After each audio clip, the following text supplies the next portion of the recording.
staying. We'll see what happens. This wind is going to be... If anything, this will be some good B footage. Yeah. You know? So good B-roll. What's so funny is, like, your front-facing camera looks great, or the rear-facing was like, nah, I don't really want to look that good. it's because it has to focus so bad on my rear-facing camera. I have to Really? constantly just keep tapping to make it, like, focus and But shit. your front doesn't? No, not really. It's pretty perfect. Huh. It's wild.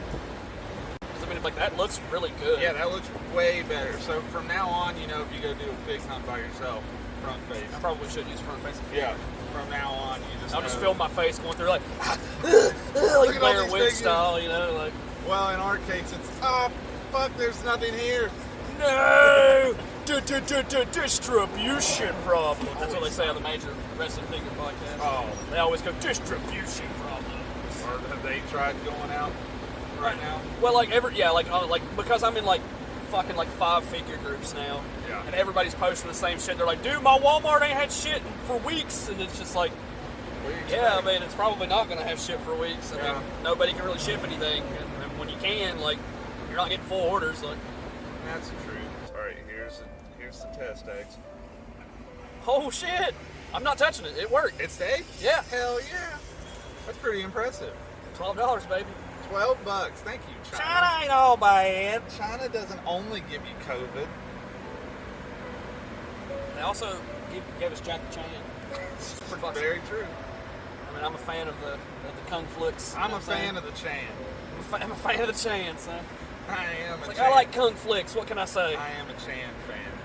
And I didn't actually go look over there. I did pick up a really sweet Return of the Jedi shirt. It's in one of those Funko VHS box looking things, you know. Nice. They had A New Hope, Empire Strikes Back, and Return of the Jedi, and of course, Return of the Jedi is my favorite. So, plus the shirt looked the coolest. A New Hope's was kind of cool. Empire Strikes Back's was lame. That's like, because that's my favorite.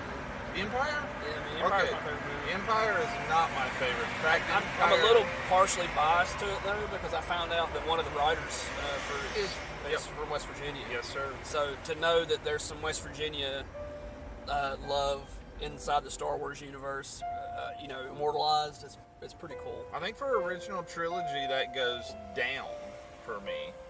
Is probably the least favorite of the original trilogy. I love it, man. I feel like the second one had the most conflict.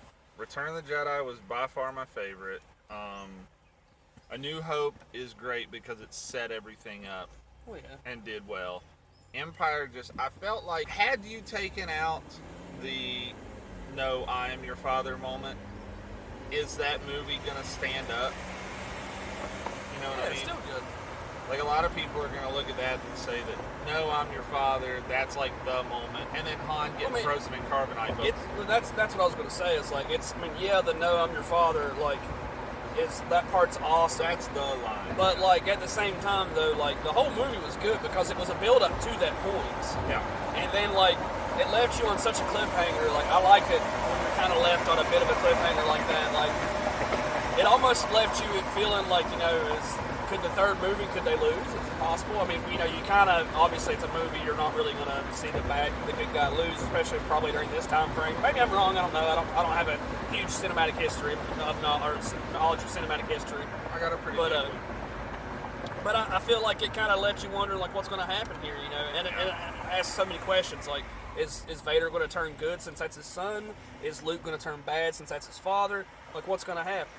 And I just love that. I love that it left such a climactic just point of like what the hell's going to happen. And then, you know, Han got frozen, and you know, it's just like, how do you fix all this? Like, all of our favorite heroes are trapped right now. And then it left pretty much like Leia alone, and she had to devise a way to fix all this shit, and she did.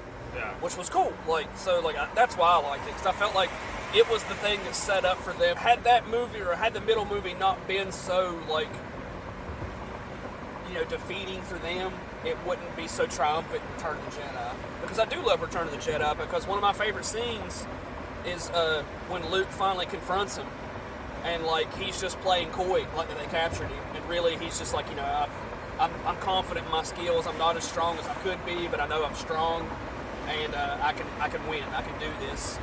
And then when he refused to strike Vader down, like I love that, man, because it was just he was embodying the exact opposite of what Vader did.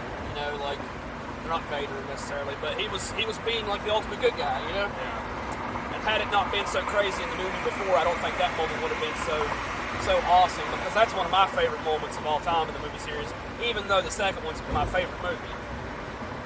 I think so much changed there, though, because, I mean, with canon and how the continuity goes now, you know, at the time, you didn't have all of the canon information that we have, and at the time, the film makes it look as though, you know, Luke's got this master plan. He comes in, he's going to act like he's getting captured, and he knows that that's going to pull at his dad because he senses conflict in Vader and stuff.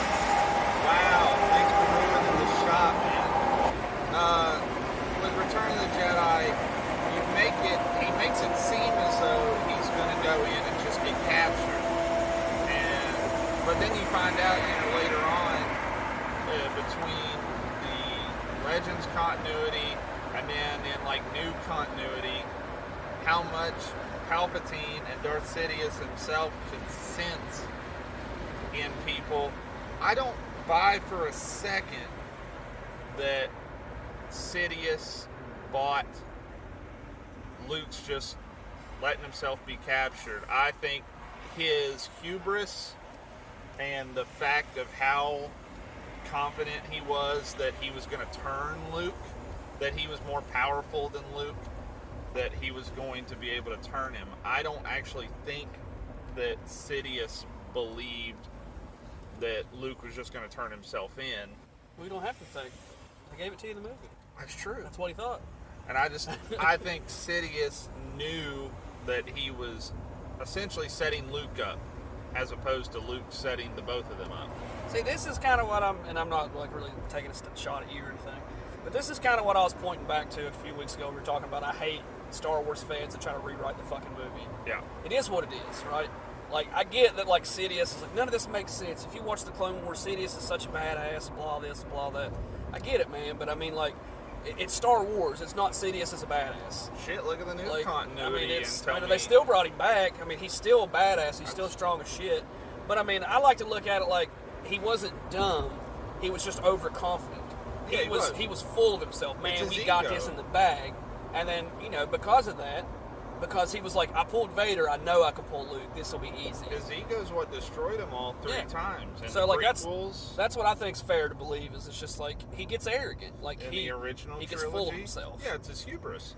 It's all three trilogies.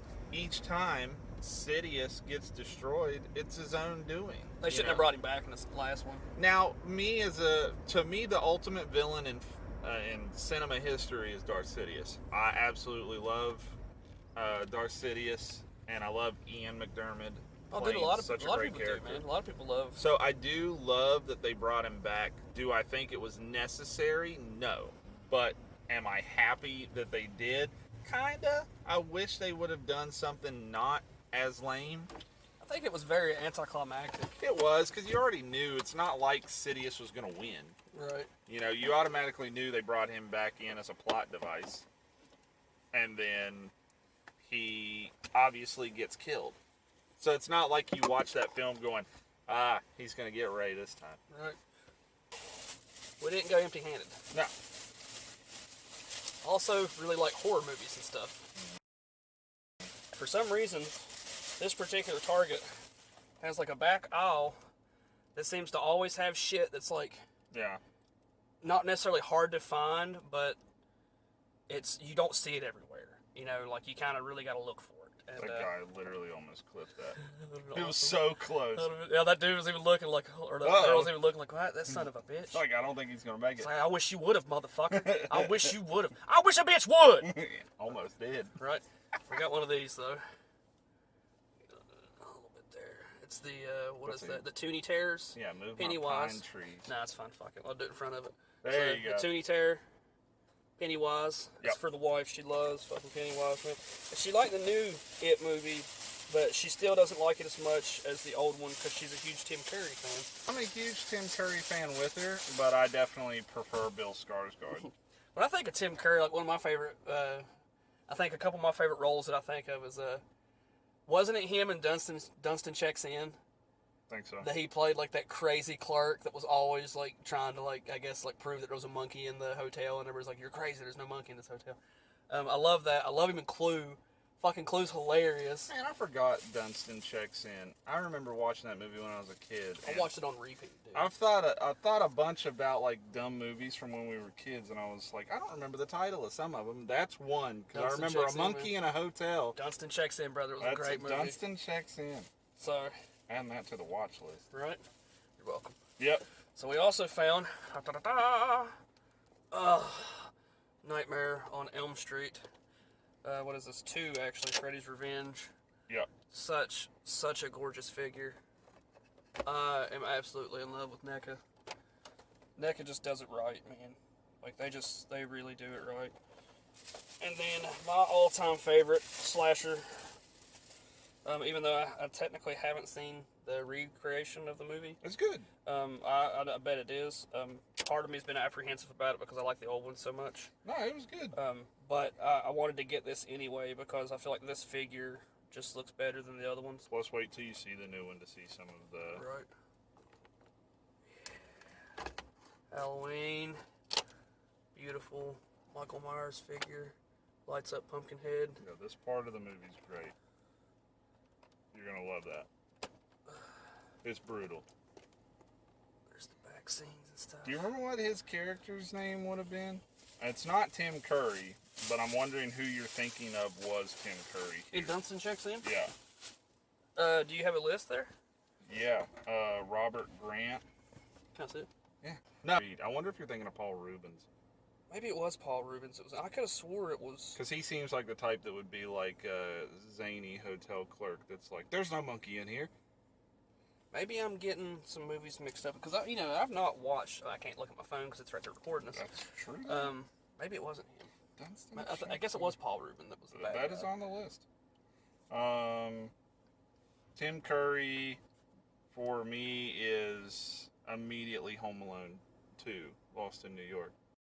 That's what I'm thinking of. Yeah, that's the one I'm thinking of then. Yeah, he was the hotel manager. I knew he was like a clerk or a hotel manager or something in one of those movies. Yeah, I knew he was. Because remember, he went up to, he went upstairs and Kevin had all of that stuff set up to make it sound like people were in the hotel or in the room with him. And he comes in. Similar to the house scene. Yeah, and he comes in and he plays that scene from...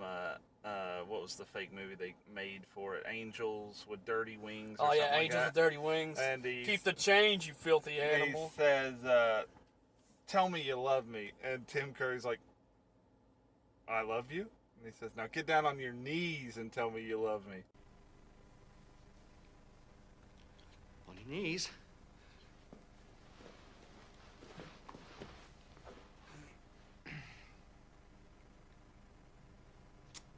I love you. Dude, I love Tim Curry. Oh, he is great. I love him more in comedy than I do in anything else. I do too. Like he's. I think that's kind of why Tiffany liked him so much as Pennywise, is because like he was still being that goofy Tim Curry that you know, right? But they put it in a very scary setting, so like his laughing and his mannerisms were just creepy at that point instead of being like, actually like horrifying or anything. Plus, I do love. I mean, not horror, but funny or anything. I mean, it's not like horrifying. Big spoiler or anything, and if you haven't already seen it, then you probably weren't going to see it in the first place. Chances are great, but I love that with the new Chapter 2, they took a Tim Curry line whenever he's there doing Ben's nightmare and leans in and says, "Kiss me, fat boy." Oh yeah. So I love Kiss that me, fat boy. I love they put that into Chapter 2. Right. Because I'm with you. I love Tim Curry, and I even like Tim Curry as Pennywise. I had no issue, except for obviously the animated spider, which was fucking lame. But there you go. What's better? The animated spider was very lame. And Tim Curry admitted that. Yeah, I think that was the big bust on the first It movie. But it was great. It was a good movie. It's just, I'm sorry, Bill Skarsgård for me is so much more terrifying than what. And it's a different direction. I know It's creepy. I know that it's supposed to be more scary. And then his natural frame just makes it kind of menacing looking. And the stuff that he does, like just with the facial features and like that All of lazy eye thing. Oh yeah, Dude, he is terrifying. So I love Bill Skarsgård as Pennywise. I thought he was great. He's also good in Castle Rock. If you haven't already watched Castle Rock, Daggs hasn't. But if you haven't watched Castle Rock, you know me, I have a hard time watching shit. I think you would like Castle Rock because it's not one of the things that meets your criteria of it's a hype and everybody loves it. So you have an immediate aversion to watching it. Yeah, like I don't know why I'm like that. I mean, I don't know. Castle Rock has no hype. People can make fun of me for all that they want to. They're like, "Oh, you just like to be cool and go against what's popular." Stuff just it's not really it. It's just it's in my face so much. I just don't want to see it. Like, I get it. It gets oversaturated, man. It's kind of like it's kind of like campaign commercials, man. When they first start coming out, it's kind of like, all right, it's that time of year. But then you see the same commercial for like the 8th time in a row, and you're like, all right, for fuck's sake, man. Like, right. No, and I agree. But then again, nobody wants to watch campaign bullshit anyway. I know, and I'm comparing campaign videos to fucking like great television. No, I get your point though. Like there's probably like people like you know Netflix fans being like, how are you comparing The Witcher to a fucking campaign video? It's like, well, it's like this, okay?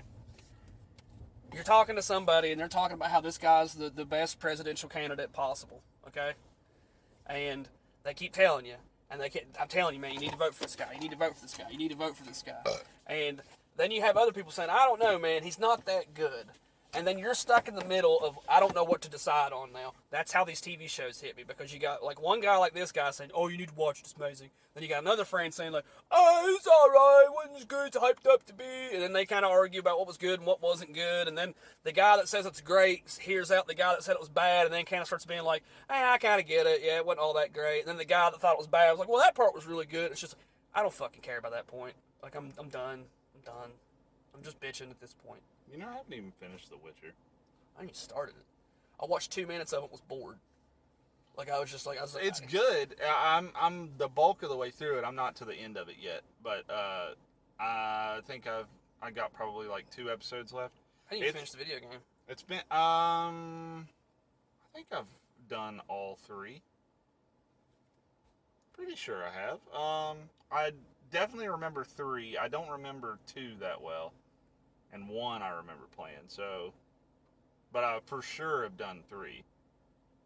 But from what I understand, that the show is supposed to be more about the books. Yeah. That's what our buddy Steve was telling me. That makes sense. Which he read the books. Imagine that, Steve. Imagine that. Steve knows what the fuck he's talking about. Imagine that. Leave it to Steve. All right. Books a million. Horror stuff. I don't want to buy any books. We don't have to buy books, but there's horror stuff. I just bought horror stuff. I ain't spending more money there. All right, fine. I'll look. And it's not like we have like fucking like there's a lot of funding for the shit we do. This is just out of our hard-working money pocket. So this is an opportunity. If you'd like to support us in buying shit, yeah, jump on the bandwagon. Yeah, send us money. That's right. PayPal at fl04ter@gmail.com.